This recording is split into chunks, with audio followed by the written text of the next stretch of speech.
कैसे हैं आप सभी छात्र छात्राएं। चलिए मैं आपका अपना टीचर गुलशेर गौड़। आज मैं आप लोगों के लिए, आप लोगों को पता है कि हम एवरी संडे आप लोगों के लिए टेस्ट लेकर आते हैं और नई नई चीजें लेकर आते हैं, नए नए क्वेश्चन लेकर आते हैं। तो आज हम आप लोगों के लिए उत्तराखंड का टेस्ट नंबर 13 लेकर आए हैं। इससे पहले आपके 12 टेस्ट हो चुके हैं उत्तराखंड की क्लासें और टेस्ट। क्लास 22 हो चुके हैं, 22 से 23, वो भी प्ले लिस्ट में पड़ी हुई है। एक हफ्ते में एक क्लास होती है उत्तराखंड की, और आपके एक हफ्ते में एक ही आपको टेस्ट प्रोवाइड कराया जाता है उत्तराखंड का। तो क्लास और टेस्ट दोनों आप कंबाइन करके पढ़े, फिर देखना कोई भी उत्तराखंड का और एग्जाम हो, पीसीएस हो, पीसीएस जे हो, ग्रुप सी हो, लेखपाल हो, पटवारी हो, एसआई हो, पुलिस हो, बंदी रक्षक, कुछ भी और एग्जाम स्टेट उत्तराखंड, वो हम आपका पूरा कवर करा रहे हैं। तो आप निश्चित होकर तैयारी करें और कंटिन्यूटी के साथ जुड़े और ज्यादा लोगों को जोड़ने का प्रयास करें। चलिए देखते हैं सामान्य उत्तराखंड और टेस्ट नंबर है 13। ठीक है, इससे पहला क्वेश्चन हमारा, उत्तराखंड में चांदपुर गढ़ी कहां पर स्थित है। कभी कभी एग्जाम में आता है चांदपुर गढ़ी का राज्य उत्तराखंड में कहां पर स्थित था। चमोली, बागेश्वर, पौड़ी, गढ़वाल। तो ये जो चांदपुर गढ़ी है ये चमोली में स्थित है। चांदपुर गढ़ी का राज्य या चांदपुर गढ़ी चमोली में स्थित था। ठीक है, क्वेश्चन नंबर 2, उत्तराखंड में भारतीय पशु चिकित्सा व अनुसंधान संस्थान कहां पर स्थित है। उत्तराखंड में भारतीय पशु चिकित्सा व अनुसंधान संस्थान कहां पर स्थित है। कालसी में, बी पिपली में, सी मुक्तेश्वर में, डी कोई नहीं, नन ऑफ दीज। तो ये भारतीय पशु चिकित्सा अनुसंधान संस्थान वैसे पूछे राज्य के हिसाब से उत्तराखंड में है, और स्थान पूछे तो मुक्तेश्वर में। क्वेश्चन नंबर 3, कुमाऊं की चित्रकला पुस्तक के लेखक कौन है। कुमाऊं की चित्रकला मोस्ट इंपोर्टेंट पुस्तक है, इसके लेखक कौन है। डॉक्टर बसंती Mathpal, doctor Shekhar Mathpal, doctor Om Prakash, D doctor Yashodhar Mathpal. इस पुस्तक के जो लेखक है वो है डॉक्टर यशोधर मठपाल। ठीक है, कोई दिक्कत? Very good. Question number 4, doctor R S. Tolia ने कौन सी पुस्तक लिखी थी। Doctor R S. टोलिया ने कौन सी पुस्तक लिखी थी। ब्रिटिश कुमाऊं गढ़वाल, गढ़वाल का इतिहास, ए व बी दोनों, ए बी मतलब ब्रिटिश कुमाऊं गढ़वाल और दूसरी है गढ़वाल का इतिहास, सी डी है कोई नहीं, नन ऑफ दिस। तो बताइए इन्होंने कौन सी पुस्तक लिखी थी डॉक्टर आर.एस. टोलिया ने। इन्होंने लिखी थी ब्रिटिश कुमाऊं गढ़वाल पुस्तक। मोस्ट इंपोर्टेंट पुस्तक है, बार बार पूछी जाती है एग्जाम में कि ब्रिटिश कुमाऊं गढ़वाल पुस्तक के लेखक कौन है, या फिर आर.एस. टोलिया ने कौन सी पुस्तक लिखी थी। ठीक है, इसके बाद क्वेश्चन नंबर 5, उत्तराखंड विधानसभा में किसके लिए आरक्षण की व्यवस्था नहीं है। तो नहीं बताना है नहीं पूछा, नहीं है। एससी अनुसूचित जाति, एसटी अनुसूचित जनजाति, एंग्लो इंडियन या अंगल भारतीय समुदाय, डी है ओबीसी वर्ग। बताइए किसके लिए उत्तराखंड विधानसभा में आरक्षण की व्यवस्था नहीं की गई है। ये की नहीं गई है डी ओबीसी वर्ग के लिए। ठीक है, ओबीसी वर्ग का कोई मतलब नहीं होता। एससी के लिए भी 13 सीटें है, एसटी के लिए 2 है, कुल 15 आरक्षित सीटें है, और एक एंग्लो इंडियन है विधानसभा में जिसकी नियुक्ति राज्यपाल द्वारा की जाती है। ठीक है, क्वेश्चन नंबर 6, राज्य लोक सेवा आयोग के अध्यक्ष को पद से कौन हटा सकता है। राज्य लोक सेवा आयोग के जो अध्यक्ष है उन्हें पद से कौन हटा सकता है। मुख्यमंत्री, राज्यपाल, प्रधानमंत्री या फिर राष्ट्रपति। बताइए कौन पद से हटा सकता है। इसे जो पद से हटा सकता है वो हटा सकते हैं राष्ट्रपति। ठीक है, क्वेश्चन नंबर 7, उत्तराखंड की किन नदियों को, याद रखना, उत्तराखंड की किन नदियों को सास बहू के नाम से जाना जाता है।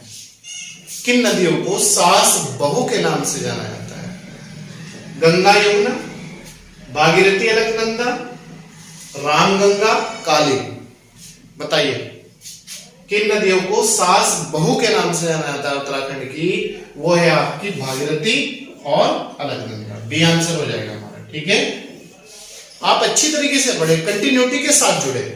कंटिन्यूटी के साथ क्या है कि हम रिजल्ट प्राप्त करते हैं, बूंद बूंद से घड़ा भरता है। ये ना सोचो कि एक ही दिन में हम सब कुछ कर लेंगे, नहीं। एक ही दिन में आप 3.5-4 महीने का कंप्लीट कोर्स होता है सिलेबस का। आप 3.5 से 4 महीने के साथ जुड़े और फिर देखना आपको कितनी जल्दी सफलता मिलती है। उत्तराखंड में भूमि मापने के लिए कौन सा मात्रक प्रयोग में लाया जाता है? भूमि मापने की जो इकाई है उत्तराखंड में वो क्या है? ए नाली, बी मुट्ठी, सी ए व बी दोनों, डी किलोमीटर। बताइए कौन सी है? उत्तराखंड में नाली और मुट्ठी दोनों भूमि के पैमाने हैं, तो इसमें आंसर हो जाएगा हमारा सी, ए और बी दोनों। ठीक है, क्वेश्चन नंबर 9, निम्न में किसे नागकटी रानी के नाम से जाना जाता है? किसे नागकटी रानी के नाम से जाना जाता है? कर्णावती, तेलू रोतेली, जिया रानी या फिर दुर्गावती? बताइए उत्तराखंड में नागकटी रानी के नाम से किसे जाना जाता है? ये जाना जाता है रानी कर्णावती। इसने मुगल सैनिकों को बंदी बनाकर उनके नाक काट दिए थे, इसीलिए इसे रानी कर्णावती को नागकटी रानी के नाम से जाना जाता है। क्वेश्चन नंबर 10, वह आईएएस अधिकारी कौन है जो 2 बार मुख्य सचिव बने उत्तराखंड में? उत्तराखंड में ही मुख्य सचिव बने, वह आईएएस अधिकारी कौन है? 2 राकेश शर्मा, सुभाष कुमार, आरएस टोलिया या फिर कोई नहीं? बताइए उत्तराखंड के ऐसे कौन सा आईएएस अधिकारी जो 2 बार मुख्य सचिव के पद पे रहे? वो व्यक्ति है सुभाष कुमार। ठीक है, क्वेश्चन नंबर 11, उत्तराखंड विधानसभा में अनुसूचित जाति के लिए कितनी सीटें आरक्षित है? एससी के लिए कितनी सीटें आरक्षित है? 10, 13, 3, 19। बताइए एससी के लिए कितनी सीटें आरक्षित उत्तराखंड में? ये है आपकी 13 सीटें। 13 एससी के लिए, 2 एसटी के लिए, कुल 15 सीटें आरक्षित है। ठीक है, इसके बाद नेक्स्ट क्वेश्चन नंबर 12 है, उत्तराखंड राज्य पशु क्या है? उत्तराखंड जो राज्य है, उत्तराखंड राज्य का जो पशु है वो क्या है? तो ए ऑप्शन है शेर, बी है बंदर, सी है कस्तूरी मर्ग। तो उत्तराखंड राज्य का जो पशु है वो है, याद रखना, कस्तूरी मर्ग। ठीक है, क्वेश्चन नंबर 13, खैराताल उत्तराखंड में कहां पर स्थित है? खैराताल, ये लास्ट टाइम क्वेश्चन आया था एग्जाम में, याद रखना। खैराताल कहां पर स्थित है? चमोली, उत्तरकाशी, देहरादून, अल्मोड़ा। बताइए खैराताल कहां पर स्थित है? ये जो है आपका खैराताल उत्तराखंड के उत्तरकाशी जिले में स्थित है। ठीक है, कहां पर है? उत्तरकाशी जिले में स्थित है। क्वेश्चन नंबर 14, नंदी कुंड कहां पर स्थित है? नंदी कुंड है जो, वो कहां पर स्थित है?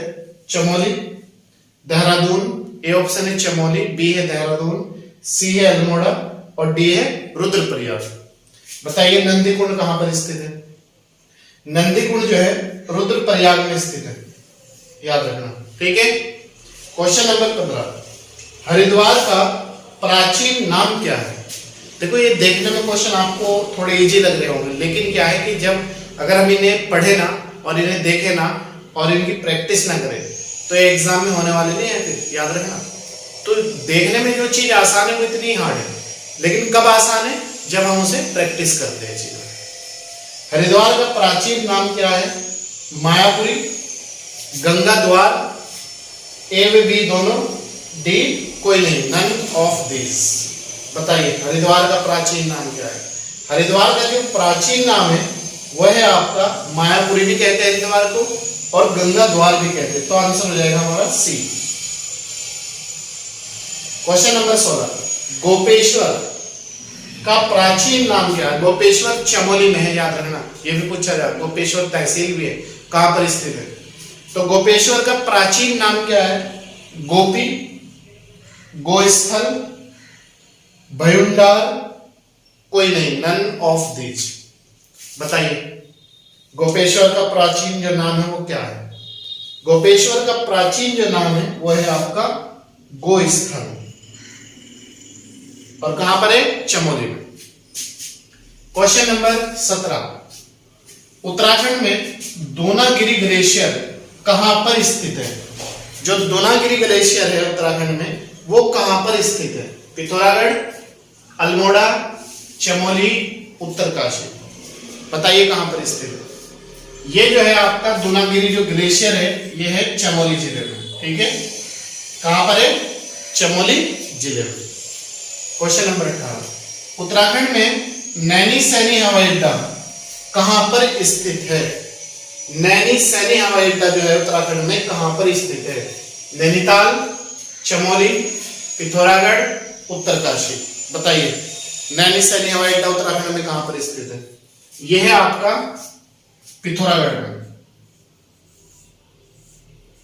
ठीक है, क्वेश्चन नंबर 19, उत्तराखंड में हर्बल शोध संस्थान, कभी कभी एग्जाम में हर्बल गार्डन शोध संस्थान पूरा लिखा आता है, तो हर्बल गार्डन शोध संस्थान है या हर्बल शोध संस्थान है? आंसर एक ही रहना है। कहां पर स्थित है? देहरादून, हरिद्वार, अल्मोड़ा या फिर गोपेश्वर। बताइए उत्तराखंड में हर्बल गार्डन शोध संस्थान कहां पर स्थित है? ये जो है आपका गोपेश्वर में है। ठीक है, और गोपेश्वर कहां पर है? चमोली में। ठीक है, जिसका ये वही गोपेश्वर है जिसका प्राचीन नाम गोस्थल है। ठीक है, क्वेश्चन नंबर 20 और लास्ट क्वेश्चन है आज के टेस्ट का। किसाऊ बांध किस नदी पर स्थित है? किसाऊ बांध परियोजना में आता लिखा हो कभी कभी, किसाऊ बांध परियोजना उत्तराखंड में किस नदी पर स्थित है? तो किसाऊ बांध किस नदी पर स्थित है? गंगा, टॉन्स, यमुना, रामगंगा। बताइए किसाऊ बांध जो है किस नदी पर स्थित है? यह है आपकी टॉन्स नदी पर। ठीक है, टॉन्स नदी पर। ठीक, ये था दोस्तों आज का हमारा 20 नंबर का टेस्ट। मुझे पूरी उम्मीद है कि आप लोगों को सही तरीके से समझ में आया होगा, आप लोगों ने सही तरीके से देखा होगा, सुना होगा, पढ़ा होगा, पढ़ेंगे आगे। और आप चाहे तो अपनी नोटबुक बना लें और उसमें टेस्ट जो भी होते हैं एक हफ्ते में आप उसमें नोट्स करते जाए कंटिन्यूटी के साथ। और चलिए मैं आपको अपना टीचर गुलशेर गौड़, अगर आप हमारे यूट्यूब चैनल पर नए हैं तो सब्सक्राइब कर लीजिएगा प्रतिदिन 3 क्लास लेने के लिए, और करंट अफेयर एक हफ्ते में, और संडे और शनिवार और संडे आपको टेस्ट उपलब्ध कराए जाते हैं। और अगर पुराने हैं तो कंटिन्यूटी के साथ जुड़े रहिएगा और ज्यादा से ज्यादा लोगों को जोड़ने का प्रयास करिएगा, और ज्यादा से ज्यादा लाइक और शेयर करिएगा ताकि और लोग भी इससे जुड़ सके और फायदा उठा सके। चलिए, थैंक यू।